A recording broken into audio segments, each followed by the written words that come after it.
எங்களின் உயிரோடும் உணர்வோடும் கலந்து வாழுகின்ற அன்பு உறவுகள் அனைவருக்கும் வணக்கம்.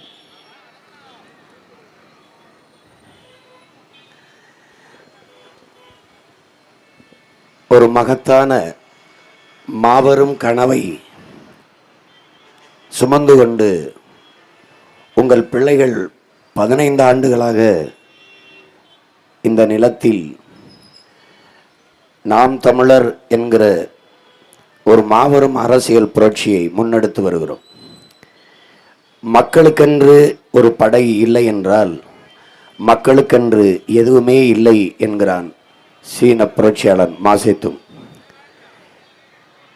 என் மக்களுக்கென்று இன்று ஒரு வலிமையான படை கட்டி எழுப்பப்பட்டு வருகிறது. இந்த மண்ணில் என் மக்கள் எதிர்கொள்கிற எண்ணற்ற சிக்கலுக்கெல்லாம் களத்திலே மக்களோடு மக்களாக நின்று ஒரு பெரும் படையாக நாம் தமிழர் கட்சி போராடி வந்திருக்கிறது, வருகிறது. இங்கே நீண்ட காலமாக இந்த நிலத்தில் இருக்கிற இருவரும் திராவிட கட்சிகள் எந்த மாதிரி அரசியல் கோட்பாடு, கொள்கைகள், செயல்பாடுகளை முன்வைக்கிறார்கள் என்பதை அறிவார்ந்த எனது சொந்தங்கள், என் அன்பு உடன் பிறந்தார்கள் எண்ணி பார்க்கணும்.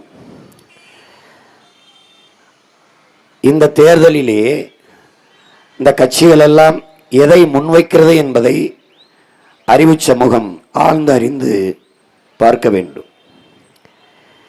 இந்த நாட்டில், ஒரு நாட்டில் அடிப்படை என்பதே கல்வி, மருத்துவம், குடிநீர், மின்சாரம், போக்குவரத்து, வேலைவாய்ப்பு, இதெல்லாம் தான் ஒரு அடிப்படை. அந்த அடிப்படையை வளர்த்து மக்களுக்கு சரியாக சமமாக கொடுப்பதை விட்டுவிட்டு வெற்று இலவச அறிவிப்புகளிலேயே இந்த 60 ஆண்டு கால ஆட்சியை இந்த 2 பெரும் கட்சிகளும் கொண்டு வந்து விட்டது. நீங்கள் ஒரு நாட்டின் வளத்திலேயே ஆகப்பெரிய வளம் அறிவு வளம்தான். ஒரு நாட்டின் எதிர்காலம் அந்த நாட்டின் வகுப்பறையில்தான் தீர்மானிக்கப்படுகிறது என்கிறார்கள். அப்படி என்றால் அறிவு செல்வம் தான் ஆகப்பெரிய செல்வம். கற்றவருக்கு சென்ற இடமெல்லாம் சிறப்பு என்கிறார் அறிவு மூதாட்டி அவை. ஒரு மன்னனுக்கு கூட அவன் ஆளுகிற நாட்டுக்குள் தான் மதிப்பு இருக்கும். ஆனால் கற்றவர்களுக்கு சென்ற இடத்திலெல்லாம் மதிப்பும் சிறப்பும் இருக்கும் என்கிறார். அப்ப அந்த கல்வியை சரியாக சமமாக இந்த மண்ணின் பிள்ளைகளுக்கு கொடுத்து ஒரு அறிவு சமூகமாக வளர்த்து எடுக்க வேண்டிய பொறுப்பும் கடமையும் அரசுக்கு உண்டு. என கல்வி மானுட உரிமை, அதை கொடுக்க வேண்டியது அரசின் கடமை. ஆனால் தனியார் பள்ளிகளில் போய் படித்தால்தான், தனியார் கல்லூரிகளில் படித்தால்தான் கல்வியை தரமாக பெற முடியும் என்கிற நிலையில் இந்த அரசு வைத்திருக்கிறது என்றால், அறிவு கருவறையை வியாபார அறையாக மாற்றி இருக்கிறது என்றால், நல்ல காசு கொடுத்தால் நல்ல கல்வி கிடைக்கும், காசு இல்லாதவன் படிக்கவே முடியாது என்ற நிலையை உருவாக்கி வைத்திருக்கிறது என்றால், எப்படிப்பட்ட சமூகத்தை இது வளர்த்தெடுக்க முயற்சிக்கிறது? உயிர்காக்கும் மருத்துவம், ஒரு மருத்துவம் மகத்தான சேவை, அது என் மக்களுக்கு தேவை என்பதுதான் நிலைப்பாடு. ஆனால் மருத்துவத்தின் தரம் எந்த அளவுக்கு இருக்கிறது என்பதை என் அன்பு சொந்தங்கள் சிந்திச்சு பார்க்கணும். ஒரு அதிகாரத்தில் இருக்கிற அமைச்சர் பெருமக்கள் அல்லது முதலமைச்சர்கள் அவர்களுக்கு உடம்புக்கு முடியவில்லை என்றால் தனியார் மருத்துவமனையில் சென்று மருத்துவம் செய்து கொள்கிறார்கள். குறிப்பாக அப்பலோ, காவிரி, இந்த மாதிரி. அப்ப அரசு மருத்துவமனை அவர்கள் தான் நடத்துகிறார்கள். அந்த அரசு மருத்துவமனையில் ஏன் போய் மருத்துவம் செய்து கொள்ளவில்லை? தரம் இல்லை. அப்ப தரமில்லாத மருத்துவத்தை எதுக்கு அரசு நடத்துகிறது? இந்த கேள்வியை நாம் எழுப்பி பார்க்கணும். அப்ப அந்த மருத்துவமனை யாருக்கானது? ஏழை எளிய அடித்தட்டு மக்களுக்கானது. அப்ப தரமான மருத்துவத்தை தன் நாட்டு குடிகளுக்கு அரசு தர மறுப்பது ஏன்? ஒரு உயர்ந்த மருத்துவத்தை முதலாளி தான் கொடுத்து விடுவான் என்றால் அப்ப அரசின் வேலை என்ன? எல்லாவற்றையும் தனியார் தான் சிறப்பாக செய்வான் என்றால் அப்ப அரசு தோற்று போகிறதா? போக்குவரத்தை தனியார் நடத்த வேண்டும், மின் உற்பத்தி விநியோகத்தை தனியார் தான் சரியா செய்வான், கல்வியை தனியார் தான் நல்ல தரமாக நடத்துவார், மருத்துவத்தை தனியார் தான் தரமாக நடத்துவார், குடிநீரை தனியார் முதலாளி தான் அப்பலோ, கின்லே என்று அவர்தான் தரமாக கொடுப்பார் என்றால் அரசு என்ன வேலை செய்யும்? சாராயம் காய்ச்சும், சாராசே சாராயத்தை விற்கும். இதை தவிர ஏதாவது ஒன்றை அரசு செய்திருக்கிறதா பாருங்க. இப்படி ஒரு அரசை 60 ஆண்டுகளாக நாம் நிறுவிக்கொண்டே இருக்கிறோம். இந்த நாட்டில் என் அன்பு சொந்தங்களே, ஆசிரியர் பெருமக்கள் வீதியில் நின்று போராடுகிறார்கள். மாணவர்கள், மீனவர்கள், வேளாண் குடிமக்கள், விவசாயிகள், மருத்துவர்கள், செவிலியர்கள், சாலை பணியாளர்கள், மகளிர் சுய உதவி குழுவை சேர்ந்த பெண்கள் எல்லாருமே வீதியில் நிற்கிறாங்க. எல்லாருமே போராடுறாங்க. வீடை இடிக்கிறான், சிப்காடு கண்ட தொழிற்சாலைக்கு விளைநிலத்தை பறிக்கிறான், எல்லாருமே போராடுறாங்க. இத்தனை பிரச்சனைகளை தந்தவர்கள் இவர்கள். நாங்கள் இந்த பிரச்சனைகளை தீர்க்க வேண்டும் என்று வந்தவர்கள். இந்த 2 பேருக்கும் தான் இந்த தேர்தலிலே போட்டி. அவர்கள் எப்படியாவது இலவசத்தை கொடுத்து என் மக்களை ஏமாற்றுவது. இலவசம் என்பது ஒரு கவர்ச்சி திட்டம், வீழ்ச்சி திட்டம். இலவசம் அறிவிக்கிறான் என்றால் ஏமாற்றப் போகிறான் என்று பொருள். ஒரு வீட்டுக்கு ஒரு திருடன் திருட வர்றான். வரும்போது ஒரு நாய் வாசல்ல பார்த்துக்கிட்டே இருக்கு. ஒருவேளை நம்ம வீட்டுக்காரருக்கு வேண்டியவனா இருப்பானோ சொந்தக்காரனா இருப்பானோன்னு பார்த்துக்கிட்டே இருக்கு. அது கத்தலை கடிக்கல, ஏறி குதிச்சு போகிறான், மாடியில் ஏறுறான், பார்த்துக்கிட்டே இருக்கு. அவன் அந்த நாயை பார்க்குறான், அது சமைதியாக தான் இருக்குது. அப்போவும் நினைக்குது, ரொம்ப துணி நின்று விறுவிறுன்னு போகிறான், நம்ம வீட்டுக்காரருக்கு முதலாளிக்கு ரொம்ப தெரிஞ்சவராக தான் இருப்பான்னு நினைக்குது. போயிட்டான். திடீர்னு திரும்பி பார்க்குறான், நம்மளே பார்த்துக்கிட்டு இருக்க இந்த நாய் கடித்தாலும் கடிக்கல சத்தம் போட்டு வீட்டுக்காரனை எழுப்பி விட்டாலும் எழுப்பி விட்டுணும் பயத்தில் அவன் கொண்டு வந்த ஒரு எலும்பு துண்டை எடுத்து அப்படி போடுறான். போடும்போது நாய் சுதாரிச்சுக்கிறது, இவன் நம்ம வீட்டுக்காரருக்கு வேண்டிய வேலை திருட்டு பைய திருட வர்றான்னு பாஞ்சு கடிச்சிருது. நாய்க்கு தெரியுது இந்த எலும்பு துண்டை போட்டால் திருடுதான்னு, நமக்கு தெரியல. இந்த மிக்சி தாரேன், கிரைண்டர் தாரேன், ஃப்ரிட்ஜு தாரேன், டிவி தாரேன், அரிசி தாரேன், பருப்பு தாரேன், 2000 தாரேன், 3000 தாரேன், 4000 தா. எது உங்கள் அப்பா மட்டும் சொத்தை வித்து தருவியா, இல்லை எங்கள் அப்பா மட்டும் வரி எடுத்து தருவியா? எங்கிருந்து கொடுப்பாய்? இலவசத்தில் இழக்கிற பணத்தை எங்கிருந்து எடுப்பாய்? இதான் கேள்வி. எங்கிருந்து எடுப்ப? நரி நாடு ஆளணும்னு ஆசைப்படுது. நரி இந்த மாதிரி பேசிக்கிட்டு இருக்கு. சுற்றி ஆடு மந்தைகளை கூட்டி வச்சுக்கிட்டு பேசுது. நான் முதலமைச்சர் ஆகிட்டேன்னா நான் நாட்டை என்ற கொடுத்துட்டீங்கன்னா குளிர்காலத்தில் மழை காலத்தில் உங்கள் எல்லாருக்கும் ஒரு போர்வை கொடுத்துட்றேன், ஒரு கம்பளிங்குது. சரி இவன் போர்வை கொடுத்துடாம இருக்குன்னு ஓட்டை போட்டு நாட்டாவன்ட்ட கொடுத்துட்றாங்க நரிக்கிட்ட. நரி வந்தவொடனே எல்லா ஆட்டையும் கூப்பிட்டு தோலை உரிக்குது. ஏன் உரிக்கிறாங்கன்னு, அப்புறம் போர்வை உங்களுக்கு எங்கேருந்து கொடுக்குறது? உங்கள் தோலை உரிச்சு தான் போர்வை செஞ்சு கொடுக்கணும்னு. நரி ஆட்டு தோலை உரிக்குது, இவன் நம்மளை வரின்னு உரிக்கிறான். வேற ஒன்றும் கிடையாது. எப்படி உரிப்பான்? கணக்கில்லாத அத்தியாவசிய அடிப்படை தேவையா இருக்க மின் கட்டணத்தை 3 முறை உயர்த்தி இருக்கிறார் ஐயா ஸ்டாலின். சகிக்க முடியாத மின்கட்டண உயர்வு, சொத்து வரி உயர்வு. சொத்து வரி உயர்வுனால என்ன? வாடகை கூடும். நான் வாடகை வீட்டில் குடியிருந்தேன்னா வீட்டு உரிமையாளர் சொத்துக்கு வரியை கட்டுறதுக்கு என் வாடகையில் தான் கூட்டுவாப்புல.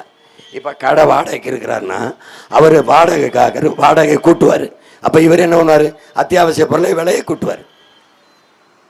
பிறகு அரிசி விலை, பருப்பு விலை, பால் விலை, முட்டை விலை, காய்கறி விலை எல்லாம் தானா ஏறும். நிலம் வாங்கினீங்கன்னா பத்திரப்பதிவுக்கு போனீங்கன்னா 10 மடங்கு அந்த பத்திரப்பதிவு கட்டணத்தை கூட்டியிருக்காங்க. ஒரு பக்கம் இலவச பஸ்ஸுங்கிறது ஒரு நம்ம படிச்சிருக்கோம், ரொம்ப அறிவு சமூகம். நம்ம உலகத்திற்கு அறிவை கடன் கொடுத்த மக்களடா நம்மன்னு எங்கள் அப்பா நம்மாழ்வார் சொல்லுவார். ஏன்னா பைபிள் கிறிஸ்தவர்களுக்கு, குரான் இஸ்லாமியர்களுக்கு, பகவத்கீதை இந்துக்களுக்குன்னு இருக்கு. உலகத்தில் என் நாட்டவருக்கும் எம் சமயத்தவருக்கும் எக்காலத்திற்கும் ஏற்ற ஒரு நன்னறி, ஒரு வேத நூல் உண்டென்றால் நம்மளுடைய பாட்டனார் வள்ளுவ பெருமகனார் தந்தறிய திருக்குறள் தான். கிறிஸ்தவம் பைபிள் கிறிஸ்தவர் வீட்டில் இருக்கும், குரான் இஸ்லாமிய வீட்டில் இருக்கும், பகவத்கீதை இந்து வீட்டில் இருக்கும். இவர் இதை படிக்க மாட்டார், இவர் இதை படிக்க மாட்டார், இதை படிக்க மாட்டார். ஆனால் எல்லா சமயத்தவரும் படிக்கிற ஒரு புனித நூல் உண்டென்றால் அது திருக்குறள். ஒரு ஆகச்சிறந்த அறிவு சமூகம் இது. இவன் அறிவியல் மொழி இல்லை தமிழ்மா. அறிவியல் வளர்ச்சி வராத காலத்தில் 2000 ஆண்டுக்கு முன்னாடி நம்ம பாட்டேன் கரிகால் பெருவளத்தான் ஓடுகிற நீரை தடுத்து பாசனத்துக்கு பயன்படுத்தி காட்டினான். அவனை மாதிரி இன்னும் ஒருத்தன் கூட உலகத்தில் அணைய கட்டலை. போய் பாருங்க எப்படி கட்டியிருக்கான்னு.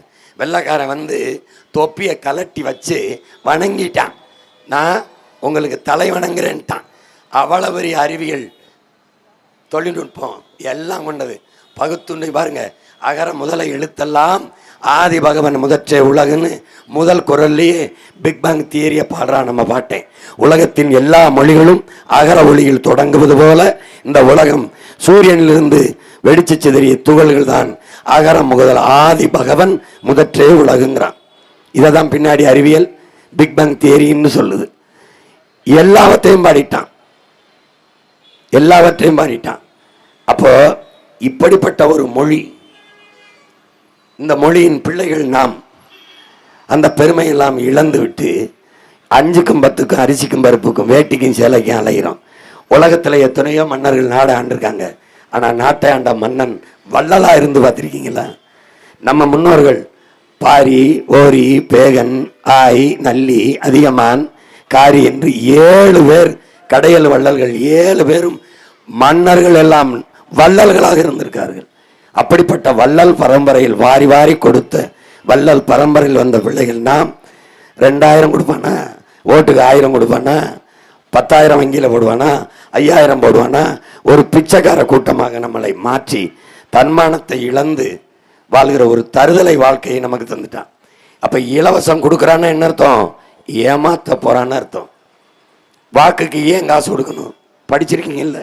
நான் உங்களுக்கு வேலை செய்ய வர்றேன், சேவை செய்ய வர்றேன், நான் ஏன் உங்களுக்கு காசு கொடுக்கணும்? எது கொடுக்கணும்? உங்களுக்கு காசு கொடுத்து நான் உங்களுக்கு எம்எல்ஏ ஆகி அல்லது எம்பி ஆகி நான் சேவை செய்யறதுக்கு நீங்கள் என்னடா அவ்வளோ பெரிய மனித புனிதர்களாடா? காசு கொடுத்து எங்களுக்கு நல்லது செய்ய வர்றதுக்கு டேய், எனக்கு கொடுமை பாரு, கொடுமை பாரு. பணத்தை கொடுத்துட்டானாவே திருட போகிறான். எப்போ? எலும்பு துண்டை போடும்போது நாய்க்கு தெரியுது, நமக்கு தெரியணும், தெரியணும். சரி, ஃப்ரிட்ஜு கொடுப்பாங்க, ஃப்ரிட்ஜு கொடுத்துருவிய, அதுக்குள்ளே என்ன தவப்பிய? காய்கறி, கீரை, கிழங்கு, முருங்கைக்காய், இதை அதை எவன் கொடுப்பான்? உலகத்துக்கு என் விவசாயி தான் கொடுப்பேன். நீங்கள் அதை புரிஞ்சுக்கணும். மிக்சி கொடுப்பாங்க, மிக்சி எதை போட்டு அரைப்ப? மிளகா, மல்லி, மஞ்சள்லாம் எவன் கொடுப்பான்? அது என் விவசாயி தான் கொடுக்கணும். கிரைண்டரு, மாவு அரைக்கிற எந்திரம் கொடுப்பேன், அதில் எதை போட்டு ஆட்டுவேன்? அரிசி பருப்பேன், அதை எவன் தருவான்? எங்கள் அப்பா விவசாயி தான் தரணும். இதை புரிந்து கொள்ளணும். உனக்கு ஒன்றை கொடுக்குறான்னா திருடுறான். அறிவு சமூகமே, அன்பு பெற்றோர்களே, என்னுடன் பிறந்தார்களே, உங்கள் மகன் சொல்வதை ஆழ்ந்து கவனிங்க. ஓட்டுக்கு காசு கொடுக்கிற அந்த இடத்தில் ஊழல் லஞ்சத்திற்கான விதை ஊண்டப்படுது. ஒரு தொகுதியில் 3 லட்சம் வாக்காளர்கள், ஒரு வாக்காளருக்கு 1000 ரூபாய், 20 கோடி 25 கோடி முதலீடு என்றால் எம்எல்ஏ ஆயிட்டால் 250 கோடி 300 கோடி சம்பாதித்துக் கொள்ளலாம் என்கிற நம்பிக்கையில் முதலீடு செய்கிறான். ஒரு முதலாளி முதலீடு செய்வது லாப தேவைக்கா மக்கள் சேவைக்கா என்கிற கேள்வியை என்னரும் உடன் பிறந்தார்கள், என்னருமை பெற்றோர்கள் சிந்திச்சு பார்க்கணும். எதுக்கு காசு கொடுக்கணும்? பணம் இருப்பவன் தான் அரசியல் செய்ய முடியும் என்கிற நிலையை ஒழிக்கணும். பணம் இருப்பவன் தான் அரசியல் செய்ய முடியும் என்கிற நிலை இருந்தால் அங்கே மாண்புமிக்க ஜனநாயகம் செத்து கேடுகட்ட பணநாயகம் உருவாகிவிடும். அப்ப பணம் அரசியல் ஆனால் அங்க பண்பாடு, ஒழுக்கம் செத்து போகும். இதை அறிவு சமூகம் ஆழ்ந்து அறிந்து புரிந்து கொள்ளணும். இதை நல்லா கவனிக்கணும். அப்ப இங்க என்ன செய்யணும்? இதை ஒழிக்கணும். சாதி, மதம், சாராயம், பணம் அரசியலாக விடக்கூடாது. இப்ப உங்க பிள்ளையை நீங்க நல்லா கவனிங்க.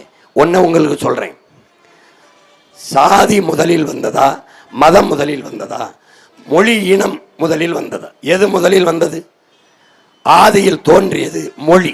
மனிதனின் உழைப்பிலிருந்து தோன்றியது மொழி. இதைதான் மார்க்ஸ் சொல்றான். மனிதனின் உழைப்பிலிருந்து தோன்றியது மொழி. அந்த மொழியை பேசுகிற ஒரு மக்களின் கூட்டம் இனம். அப்ப மொழி இனம் தான் முதலில் தோன்றியது. மிக மிக பின்னாடி வந்தது சாதி, மதம். அதை நம்ம தாத்தா அப்படி பாடுறான், கடவுள் வரி, சமய வரி, கண்ணன் நிகர் தமிழுக்கு நோய் நோய் நோயே, இடை வந்த சாதி எனும் இடர் ஒளிந்தால் ஆள்வது நம் தாய் தாய் தாயங்கிறான். எந்த தாய்? தமிழ் தாய்ங்கிறான்.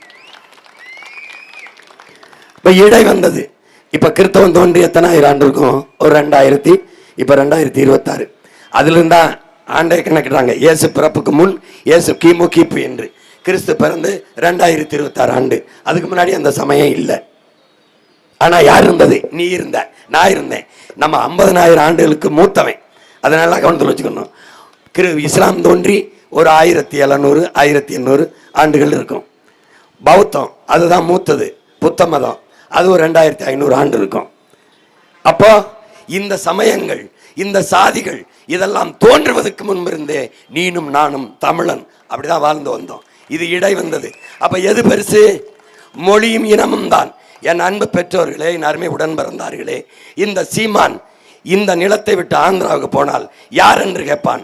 நான் தேவர், நான் கவுண்டர், நான் வன்னியர், நான் நாடார், நான் கோனார், நான் உடையார், நான் பிள்ளை, நான் முதலி, நான் இந்து, நான் இஸ்லாம், நான் கிறிஸ்தவன் என்று சொல்ல முடியாது. அப்ப நான் யாரு? நான் தமிழன். அதான் என் அடையாளம். இந்த நிலத்தை விட்டு இங்கிலாந்து போறேன், இந்த நிலத்தை விட்டு அமெரிக்கா போறேன், இந்த நிலத்தை விட்டு ஆப்பிரிக்கா போறேன், இந்த நிலத்தை விட்டு அரேபியா போறேன், குவைத்து போறேன், துபாய் போறேன், மலேசியா போறேன், சிங்கப்பூர் போறேன். எங்க போனாலும் ஹூவாரியோன்னு கேட்பான். எதுக்கு? நீ என்ன மொழியில் பதில் சொல்கிறாய்ன்னு பார்க்க. அங்க போயிட்டு ஐயாம் இன்டர்நெட் போட மண்டும்பான். ஐயாம் இஸ்லாம் அப்படி கை கொடுக்க முடியாது. ஐயாம் கிறிஸ்தவன் அடையாளப்படுத்த முடியாது. அங்க போய் நான் வன்னியர், நான் கவுண்டர், நான் தேவர், நான் நாடார், நான் செட்டியார், நான் முதலி, பிள்ளை, உடையார், முத்தரையர் என்று பேச முடியாது. அப்ப நான் யார்? எங்கு சென்றாலும் நான் தமிழன். இதான் என் அடையாளம். இதுதான் என் அடையாளம். இதை நீ புரிஞ்சுக்கணும். போ, இங்கிலாந்துக்கு போ. ஐ ஆம் பிரிட்டிஷ் கிடையாது, ஐ ஆம் கிறிஸ்டின் கிடையாது. உனக்கிட்ட கை கொடுப்பான் ஐ ஆம் இங்கிலீஷ், அப்படிதான் கை கொடுப்பான். போ பிரான்ஸுக்கு போ, ஐ ஆம் பிரான்ஸ் கிடையாது, ஐ ஆம் கிறிஸ்டின் கிடையாது, ஐ ஆம் பிரெஞ்சு, அப்படிதான் கை கொடுப்பான். மொழிதான் முகம், மொழிதான் முகவரி, மொழிதான் என் அடையாளம். அதனால் பிறப்பிலிருந்து இறப்பு வரை நான் தமிழன். அதான் என் பெருமை மிக்க அடையாளம். அதை நீ புரிஞ்சுக்கணும். அதனால என்ன வேணும்? சாதி வேண்டும், மதம் வேண்டும் என்றால் தள்ளி நில்லு. எனக்கு போட்டாதவன் ஓட்ட. என் மொழி வேணும், என் மொழி வேணும். உலகின் முதல் மொழி தமிழ். என் மொழி வேணும். நான் அந்த இனத்தின் மகன், என் இனம் வேணும். மொழி பெருமை, இனப்பெருமை கொண்டிருந்தால் நீ என்னோட நில்லு. சாதிதான் வேணும் என்றால் தள்ளி நில்லு. மதம் தான் வேணும் என்ற தள்ளி நில்லு. ஏன்? சாதி அரசியல் ஆனால் சமத்துவம், சகோதரத்துவம் செத்து போகும். மதம் அரசியலானால் அங்க மனிதநேயம் செத்து போகும். பணம் அரசியலானால் அங்க பண்பாடு, ஒழுக்கம் செத்து போகும். அப்ப எது அரசியலாகும்? மொழி, இனம். ஏன்? நான் தமிழன், என் தாய் தமிழ், பேரன்பின் தாய், உலகம் தழுவி நேசித்து நின்றவள் உலகிலே என் தாய் தான். அவள் தான் பிறப்பு ஒக்கும் எல்லா உயிருக்கும் என்றான். பகுத்துண்டு பல் உயிர்கள் ஓம்புக என்றான். யாதும் ஊரே யாவரும் கேளீர் என்று என் தாய் தமிழ் தாய் தான் சொன்னார். நான் பேரன்பு தாயின் மகன், இரு கரமும் விரித்து ஆறத் தழுவி உலகம் முழுமைக்கும் நேசித்து நின்ற இனத்தின் பிள்ளை. அகர முதல எழுத்தெல்லாம் ஆதி பகவன் முதற்றே உலகு என்று வள்ளுவ பெருமகனார் தொடங்கி கம்பன், கபிலன், இளங்கோ எல்லாரும் உலகு உலகு என்று உலகம் தழுவி நேசித்து நின்றான். வாடிய பயிரை கண்டபோதெல்லாம் வாடினேன் என்று எங்கள் வள்ளலார் பெருமகனார் பயிருக்கு உயிருக்கு என்று வாடி நின்ற வள்ளலாரின் வாரிசுகள் நாங்கள். காக்கை குருவி எங்கள் சாதி, நீல் கடலும் மலையும் எங்கள் கூட்டம், நோக்கும் திசையெல்லாம் யாமின்றி வேறில்லை, நோக்க நோக்க களியாட்டம் என்று எங்கள் பாட்டன் பாரதி பாடினான். சாதி மதங்களை பாரோம் என்று பாடியவன் எங்கள் பெரும்பாவனன் பாட்டன் பாரதி. அறிவு சமூகமே, நீ எந்த உணர்வு கொண்டு எழுச்சி வரப் போகிறாய்? சாதியாக நின்று நீ சாதித்த ஒன்று சொல்லு, நான் இப்படி இறங்கி போறேன். மதமாக நின்று நீ சாதித்த ஒன்று ஒண்ணும் இல்லை. உனக்கு சொந்த நிலத்தில் அதிகாரம் இருக்கா? ஒண்ணு கேட்கிறேன், எந்த சாதிக்காரன், மொத்த சாதிக்காரனும் சேர்ந்து ஒத்த ஒரு சாதிக்காரனுக்கு போட்டு நீ வென்றுவியா? இல்லை, இல்லை. ஒரு தொகுதியில வன்னியர்னா 3 கட்சி வன்னியரை தான் போடும். ஆனால் எந்த வன்னியருக்கு மற்ற சாதி போடுதோ அவன் தான் ஜெயிப்பான். அது எந்த சாதிக்காக நிக்கிறவனோடவா, திராவிடத்துக்காக நிக்கிறவனோடவா, மொழி இனம் என்று தமிழருக்காக நிக்கிறவனோட நீ இணைய போறியா? அதான் இந்த தேர்தலில் இருக்கிற முதன்மையான பரீட்சை தேர்வு. அதுதான் ஏமாந்துட்ட, பலகாலத்தை விட்டுட்ட. உனக்கு அக்கறையோடு எடுத்து பேச ஒருத்தனும் இல்லை. நீ எனக்கு என்ன தந்திருக்க? 4 முறை தேர்தலில் நின்றுருக்கேன், 4 முறை என்னை தோக்கடிச்சிருக்க. 5வது முறை வந்து நிற்கிறேன். தோத்தவ மாதிரி என் மூஞ்சி தெரியுதா? தோத்த பிள்ளை அதே உற்சாகத்தோட அதே நம்பிக்கையோட களத்தில் இன்னும் நிற்கிறேன்னா காரணம் என்ன? காரணம் என்ன? காரணம் என்ன? நம்பிக்கை. என் மக்களின் மீது நான் வச்சிருக்க நம்பிக்கை. அங்குலமாக என் அடித்தளத்தை என் மக்கள் கட்டமைத்து வருகிறார்கள். சீன மூங்கில் வளர்ந்து வருகிறான் உங்கள் மகன். எப்படி சீன மூங்கில்? ஒருத்தன் தோட்டத்தில் தன் வயல்ல மூங்கில் விதைய விதைக்கிறான், தண்ணி ஊத்துறான், முளைக்கல. 1 மாசம் ஊத்துறான், முளைக்கல. தினம் ஊத்துறான், 1 வருஷம் ஊத்துறான், முளைக்கல. 2 ஆண்டு ஊத்துறான், முளைக்கல. அவனு விடுறதால சளைக்கல. மறுபடியும் ஊத்துறான், முளைக்கல, சளைக்கல. மறுபடியும் ஊத்துறான், மறுபடியும் ஊத்துறான், மறுபடியும் ஊத்துறான். 8 ஆண்டுகள் ஊத்திட்டான், சளைக்கல. உழைக்கிறத விடல, ஊத்திக்கிட்டே இருக்கான், முளைக்கல முளைக்கல. 9வது ஆண்டு ஒரு நாள் வந்து பார்க்குறான், அப்படியே சிலுத்து மண்டிட்டு கும்பிடுறான். நிலமெங்கும் மொத்தமா மூங்கில் முளைச்சிருச்சு. 9 ஆண்டுகள் எடுத்துக்கொண்ட அந்த மூங்கில் 6 மாசத்துல விண்ணை தொடுகிற உயரத்துக்கு சரச்சரன்னு வளர்ந்துச்சு. அப்ப கீழே எழுதுறான், 9 ஆண்டுகளும் 6 மாதத்தில் இவ்வளவு அசாத்திய வளர்ச்சியை தொடுவதற்கு, எட்டுவதற்கு கீழே அந்த வேர், அந்த மூங்கில் மரத்தின் வேர் வலுவான அடித்தளத்தை கட்டி அமைத்துக் கொண்டிருந்ததுங்கிறான். இப்ப உங்க மகன் 10வது ஆண்டில் நிற்கிறேன். 9 ஆண்டு இல்லை, இது 10வது ஆண்டில் நிற்கிறேன். எதுக்கு நிற்கிறேன்? வலுவான அடித்தளத்தை போட்டு ஒரே உயரத்தில் விண்ணை தொடுகிற உயரத்திற்கு போற அந்த அந்த அந்த நிலையில நிற்கிறீங்க. எப்படி? முதல் தேர்தலில் 2016 4.5 லட்சம் வாக்கு, 19 17 லட்சம் வாக்கு, 21 30 லட்சம் வாக்கு, 3வது பெரிய கட்சி. இப்போ 36 லட்சம் வாக்கு, தனித்த அங்கீகாரம் பெற்ற கட்சி. என்ன நடந்தது? ஓட்டுக்கு 1 ரூபா இல்ல, ஓட்டுக்கு 1 ரூபா கொடுக்கல. அவனுக்கு தெரியும், இவன் ஓட்டுக்கு நோட்டை கொடுத்து ஓட்டை வாங்குவான், அப்போ அந்த ஓட்டை வாங்கிட்டு நாட்டை விற்பான். அதனால என்று தன்மானமிக்க இனமானமிக்க எண்ணருமை சொந்தங்கள், எளிய பிள்ளைகளை எங்களை தேடி 36 லட்சம் வாக்கை தந்து 3வது பெரிய கட்சியாக வளர்த்து நிறுத்தி இருக்கிறார்கள். 3வதாக இருக்கிற மகன் 1வதாக வர முடியுமா முடியாதா என்பதுதான் என் மக்களிடத்துக்கு முன்னாடி இருக்கிற கேள்வி. அதனால் அறிவு சமூகம் ஆழ்ந்து அறிந்து உங்கள் பிள்ளைகள் எங்களுக்கு இந்த தேர்தலிலே வாக்கு தந்து வெற்றி பெற செய்ய வேண்டும். எங்களின் வெற்றி உங்களுக்கான வெற்றி, உங்களின் வெற்றி. பெருமிதத்தோடும் திமிரோடும் நீங்கள் சொல்லலாம், எங்கள் வெற்றி, எங்கள் இனத்தின் வெற்றி, என் மண்ணின் வெற்றி, என் மக்களின் வெற்றி. நீங்கள் செலுத்தும் ஒவ்வொரு வாக்கும் நம் மொழி காக்கும், இனம் காக்கும், மண் காக்கும், மானம் காக்கும், வருங்கால தலைமுறை பிள்ளைகளின் வாழ்க்கையை பாதுகாக்கும் என்பதை கவனத்தில் வைத்துக்கொண்டு உங்கள் அன்பு பிள்ளைகள் எங்களுக்கு இந்த தேர்தலிலே நீங்கள் வாக்கு செலுத்த வேண்டும். ஓமலூர் சட்டமன்ற தொகுதியிலே போட்டியிடுகிற என் ஆறுயிர் தம்பி சிவசக்தி அவர்களுக்கு நீங்கள் வாக்கு செலுத்த வேண்டும். எடப்பாடி தொகுதியிலே போட்டியிடுகிற என் அன்பு தங்கை பிரியதர்ஷினி அருணாச்சலம் அவர்களுக்கு, முதுகலை ஆடை வடிவமைப்பாளர் என் அன்பு தங்கை பிரியதர்ஷினிக்கு விவசாய சின்னத்திலே வாக்கு செலுத்தி வெற்றி பெற செய்யுங்கள். அடுத்ததாக சங்ககிரி சட்டமன்ற தொகுதியிலே போட்டியிடுகிற அன்பு தங்கை பொறியாளர் நித்யா அருண் அவர்களுக்கு நீங்கள் விவசாய சின்னத்திலே வாக்கு செலுத்தி வெற்றி பெற செய்யுங்கள் என்று அன்போடு வேண்டுகிறேன். அடுத்ததாக மேட்டூரிலே போட்டியிடுகிற என் அன்பு மகள் வித்யாராணி வீரப்பன் அவர்களுக்கு நீங்கள் விவசாய சின்னத்திலே வாக்கு செலுத்தி வெற்றி பெற செய்ய வேண்டும் அன்போடு வேண்டுகிறேன். என் அன்பு பெற்றோர்களே, என் அருமை உடன் பிறந்தார்களே, உங்களை நம்பி நிற்கிற பிள்ளைகளை வாக்கு செலுத்தி வெல்ல வைத்தீர்கள் என்ற வரலாற்று பதிவை கொடுங்கள். நம்பி நின்ற பிள்ளைகளை கைவிட்டு விட்டார்கள் தமிழர்கள் என்று நீங்கள் அந்த வரலாற்று இழிபதிவை செய்து விடாதீர்கள். ஏனென்றால் ஒரு வாய்ப்பு தான் இருக்கிறது, வரலாறு தந்திருக்கிற வாய்ப்பு, காலம் தந்திருக்கிற கடமை இது ஒன்றுதான். ஏப்ரல் 23ஆம் தேதி வாக்கு செலுத்தும் போது என் அன்பு சொந்தங்களே, நீங்கள் உட்பிட்டவரை உயிருள்ளவரை உள்ளவரை நினைகின்றான். அப்ப உணவிட்டவரை நீங்கள் உயிராக நினையுங்கள். ஒரே ஒரு தடவை அவனுக்கு போய் அந்த விவசாய சின்னத்தில் முதல் பெட்டியிலே ஏர் கலப்பையோடு நிற்கிற அவனை தொடுங்கள். தொடுங்கள், நன்றி என்று தொடுங்கள்.